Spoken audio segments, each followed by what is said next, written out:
कभी हां कभी ना में ईरान और अमेरिका का युद्ध जैसे फंस गया है। सीज फायर और शांति की बातों के बीच ना तो बम और गोले के हमले रुक रहे हैं और ना ही मिसाइलों का प्रहार। समंदर में अलग सनसनी मची हुई है। डोनाल्ड ट्रंप मिलिट्री ऑर्डर पर ऑर्डर दे रहे हैं। पता नहीं लग पा रहा है कि जंग का फ्यूचर भविष्य क्या होने वाला है। समझौते की बातों के बीच अब ईरान को 10 दिन का वक्त दे दिया गया है। इन 10 दिनों में अमेरिका ईरान के पावर स्टेशंस पर हमला नहीं करेगा। इधर लेबनान में अलग आग लगी हुई है। इजराइल कह चुका है कि साउथ लेबनान से आम लोग हट जाएं, नहीं तो उनकी जान खतरे में पड़ सकती है। इस सब के बीच इजराइल की सेना में सैनिकों की कमी की बात भी अब सामने आ गई है।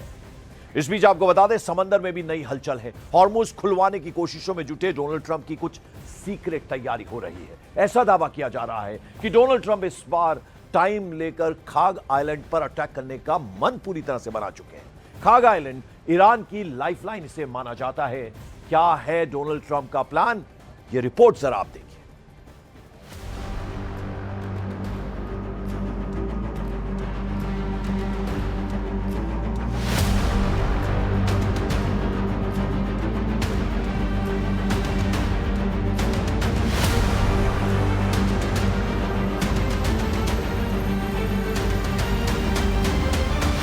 समंदर में ईरान की घेरेबंदी, अमेरिका का बड़ा एक्शन।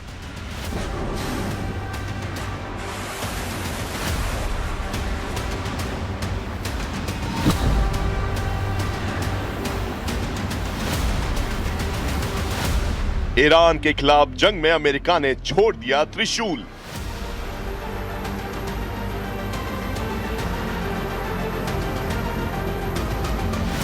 खाग द्वीप पर कब्जे का प्लान, ट्रंप का ऑपरेशन ईरान एक्टिव। ईरान के खिलाफ जंग में अमेरिकी राष्ट्रपति ने अब त्रिशूल छोड़ दिया है। यह अमेरिका का वो धाकड़ युद्धपोत है जिनकी तैनाती ईरान के लिए काल बनने वाली है। दावे के मुताबिक ईरान के पास समंदर में अपनी नई चाल के तहत अमेरिका ने अपने त्रिशूल को भेजने का फैसला किया है।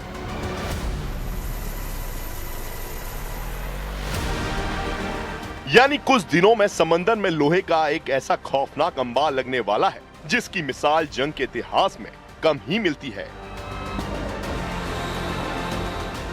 अमेरिका के ये त्रिशूल हैं यूएसएस बॉक्सर, यूएसएस कॉमस्टॉक और यूएसएस पोर्टलैंड। इन तीनों वॉरशिप को अमेरिका हॉर्मुज स्ट्रेट और ईरान के सबसे बड़े तेल खजाने खाग आइलैंड को चारों तरफ से घेरने के लिए तैनात करने का फैसला लिया है। दावे के मुताबिक ये तीनों जंगी जहाज ईरान की ओर रवाना हो चुके हैं।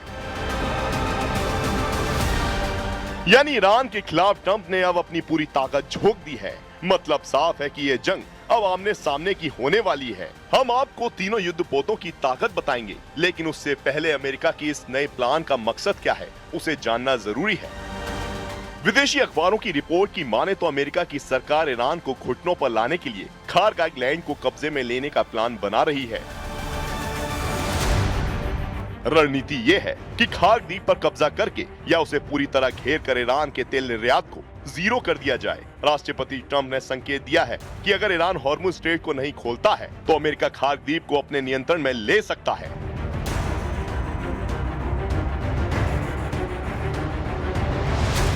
इससे पहले भी पश्चिम एशिया में अमेरिकी सेना ईरान के खाग द्वीप पर सटीक हमले कर चुकी है, लेकिन इन हमलों में ईरान के तेल के बुनियादी ढांचे को बचाकर रखा गया ताकि फ्यूचर में उसे सौदेबाजी के रूप में इस्तेमाल किया जा सके। दरअसल खाग द्वीप ईरान के लिए सिर्फ एक जमीन का टुकड़ा नहीं बल्कि उसकी अर्थव्यवस्था की रीढ़ है।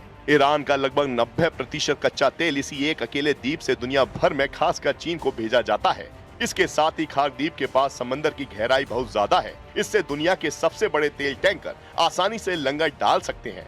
ईरान के खाग आइलैंड के पास लगभग 3 करोड़ बैरल तेल जमा करने की कैपेसिटी है। अगर इस द्वीप पर अमेरिका का कब्जा होता है तो ईरान के पास युद्ध लड़ने के लिए विदेशी मुद्रा का सोर्स पूरी तरह से खत्म हो जाएगा। इसलिए डोनाल्ड ट्रंप ने अपनी नौसेना को खाग द्वीप के पास और ज्यादा तैनाती के ऑर्डर दे दिए हैं।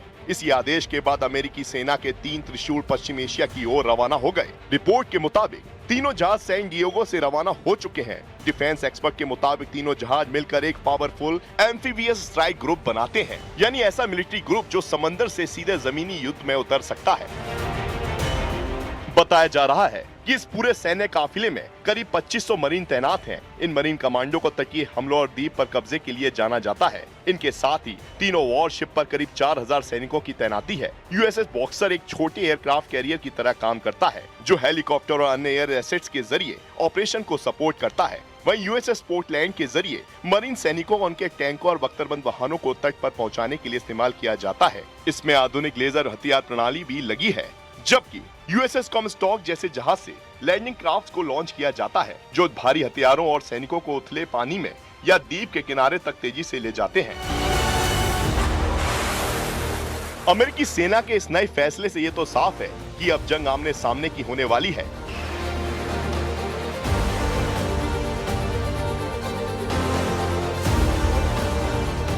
लेकिन अमेरिका के लिए यह उतना आसान नहीं होने वाला, क्योंकि ईरान पहले ही चेतावनी दे चुका है कि उसकी सीमा के अंदर किसी भी घुसपैठ का जवाब आत्मघाती ड्रोन और मिसाइल की बौछारों से दिया जाएगा।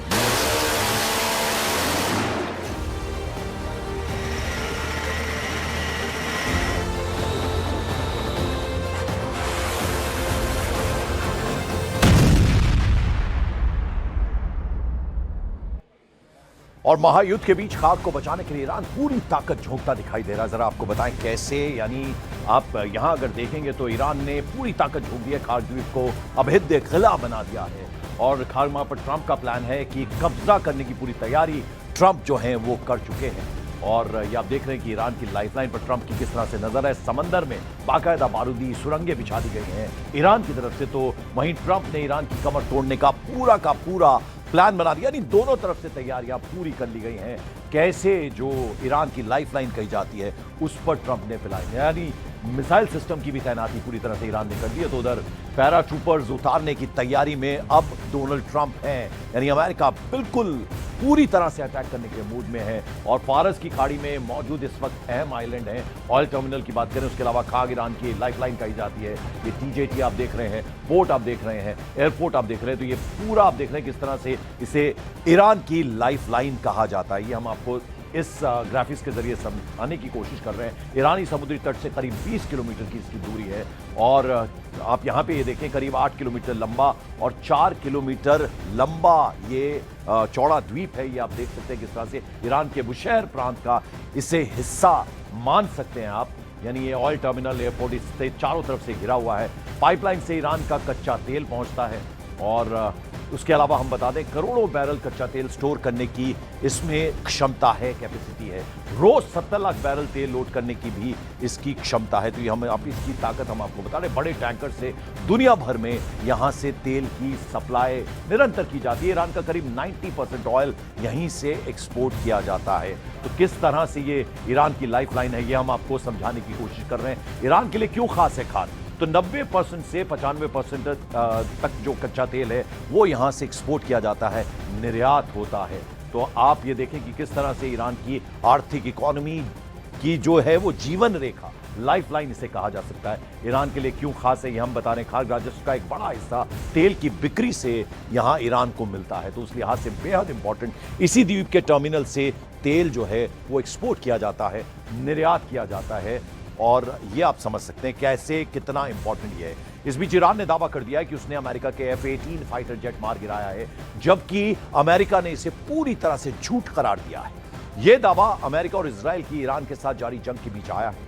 ईरान ने भी एक वीडियो जारी किया जिसमें यह दिखलाया गया है कि एक फाइटर जेट हवा में उड़ रहा था कि तभी बीच में एक चमकदार रोशनी ने उस पर चोट की। इसके बाद फाइटर जेट बेकाबू हो गया और नीचे की ओर गिरने लगा। तस्वीरों में आप देख रहे हैं, वीडियो में फाइटर जेट के पीछे से धुआं निकलता हुआ भी साफ देखा जा सकता है। आप देख रहे हैं किस तरह से सफेद रंग का धुआं पूरा आसमान उससे ढका हुआ नजर आ रहा है। तो अमेरिकी फाइटर जेट को मार गिराने का दावा किया गया है। हालांकि अमेरिका ने इसे सिरे से नकार दिया, यानी इसे पूरी तरह से इस दावे को झूठा ठहरा दिया गया है। तो ये आप देख रहे हैं, ये सफेद रंग का धुआं जो है वो चारों तरफ नजर आ रहा है और ये दावा किया गया है ईरान की तरफ से कि अमेरिका का F-18 मार गिराया गया। ये देखिए आप तस्वीरों में गोले के अंदर अगर आप देखेंगे तो ये फाइटर जेट नजर आ रहा है। हालांकि अमेरिका कह रहा है कि ये सरासर झूठ है, ये दावा एकदम गलत है। F-18 मार गिराने का दावा, ये आप देख रहे हैं सर्कल के अंदर, ये फाइटर जेट, इसे मार गिराने का दावा किया गया और पीछे पूरा बादल आप या कहें सफेद रंग का धुआं, उससे पूरा आसमान ढका हुआ नजर आ रहा है। तो दोनों ही तरफ से बराबर दावे जो हैं वो किए जा रहे हैं। तो ईरान के साथ युद्ध के बीच इजरायली सेना को लेकर एक बड़ी खबर आ रही है। इजराइल में सैनिकों की कमी की बात अब सामने आ गई है। महायुद्ध के बीच इजरायली सेना के प्रवक्ता का बयान आया है।